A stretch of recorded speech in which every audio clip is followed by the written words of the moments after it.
Hi friends, I'm Amy from Amy Latta Creations, and today we're going to get crafty together. Along with Scorch Marker, we're going to be creating these really fun garden markers that you can use in your herb garden. I don't know about you, but I love growing fresh herbs and spices that I can use in my cooking, as well as just to add some color and some scent to my house. So if you're like me and you've planted an herb garden, this is going to be a perfect project for you this summer. It's really simple. You're just going to need a few supplies to get started, and then we're going to create these little markers in no time at all. Are you ready? Let's get crafty.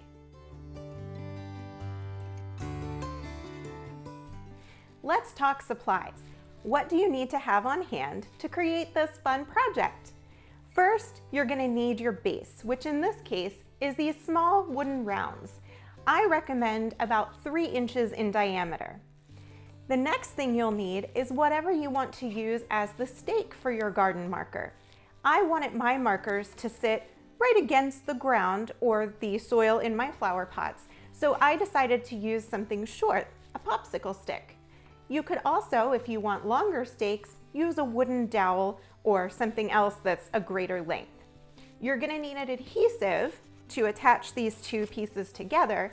I used Gorilla Glue spray adhesive, but anything you have that's a good, strong bond will work. You'll want some sandpaper. Of course, you're going to need the Scorch Marker Pro, and you're going to need heat to activate it. So a heat tool that's 1000 watts or greater in power is recommended. If you don't have this though, you can always just use your oven. The final thing that you're going to need are the stencils. The stencil designs that I created are available on scorchmarker.com. Simply download the file, and they're available in a variety of different file formats. So you can use them with whatever kind of cutting machine you might have. Once you download those files, you'll just need to send them to your cutting machine and cut them out of removable vinyl to create your stencils. If you don't have a cutting machine, you can always just use the pen and paper transfer method. If you're not sure how to do these things, check out some of our previous videos. If you look at our clover shamrock flower pot, you'll see how to create a stencil using these downloaded designs and a Cricut. Or if you don't have an electronic cutting machine, if you check out the video where I did a floral wooden photo frame, you'll see how to use just a pencil and a printout of the image to get that onto your wooden surface. Once you've gathered all your supplies, it's time to get started with our project.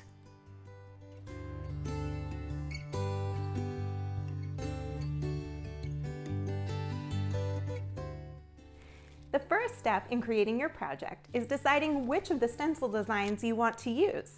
I've created individual designs for tons of different herbs that you might be growing. Things like basil, mint, dill, lavender, sage, oregano, all kinds of things that you're going to find in your garden. I've also included some words, things like bloom, grow, my or our garden, herbs. So choose whatever you want to use in your project. Then you're going to download those files and upload them into the software for your cutting machine if you have one. So I uploaded my files into Design Space for Cricut, sent them to my Cricut Joy, and they printed or cut out on removable vinyl. What happens next is that you're going to cut those individual designs apart and you're going to weed them. That means we're going to get rid of anything that's not part of our stencil. We're actually going to take out the middle, which is the opposite of what we typically do when we're doing a vinyl design. You're going to remove the little letters and you're going to remove the image of each herb. So what you're left with is a piece of vinyl that has open spaces where we want to place the Scorch Marker to create the word and the image.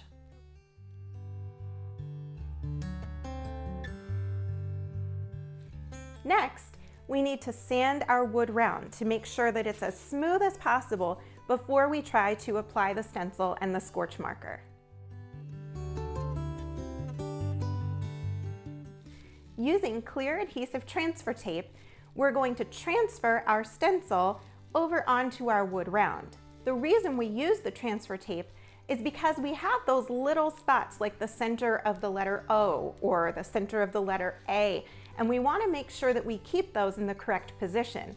That's why we don't just peel and stick like a sticker. We want to make sure every little tiny part keeps the appropriate spacing when we transfer the stencil onto our surface.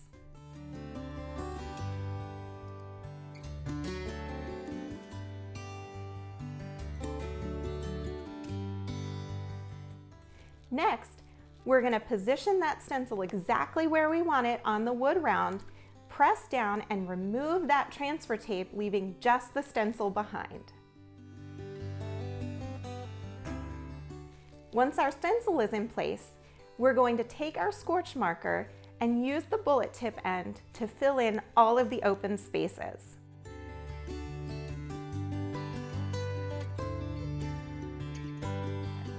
Then peel off the vinyl to reveal just your scorch marker design.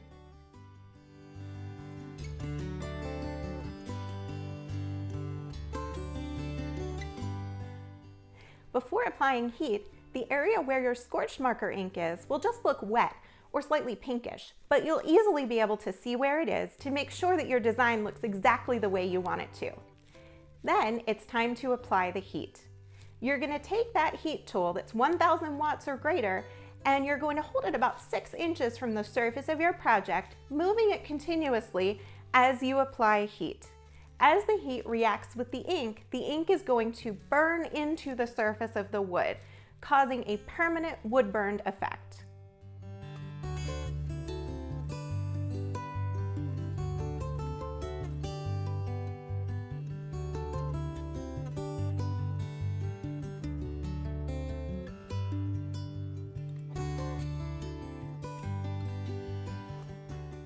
Remember, if you don't have a heat tool, you can put it in an oven that's heated at 300 degrees Fahrenheit and keep an eye out for the color change. What happens is, as the ink and the heat react to create the burn, you're going to see that ink change from wet pink to a nice dark deep brown. The more heat you apply, the darker the burn will be. Remember, this is going to be permanent, but if you happen to make a mistake, you can always go back, sand it away, and try again. Once your wood burning is complete, it's time to apply a clear sealer so that we protect our project. If you're putting it outdoors in an herb garden or even in a pot where you're going to be watering your plants, we want to just protect our project so that it stays nice for as long as possible. The final step to complete our project is to add a stake. Remember, I used a popsicle stick, but you can use whatever length piece of wood you have that you would like the look of in your garden. I just attached the popsicle stick to the back of my wood round, and I made sure that the majority of it was on the back of the wood so it's nice and secure, and then this was ready just to stick into the ground or into my potted plant.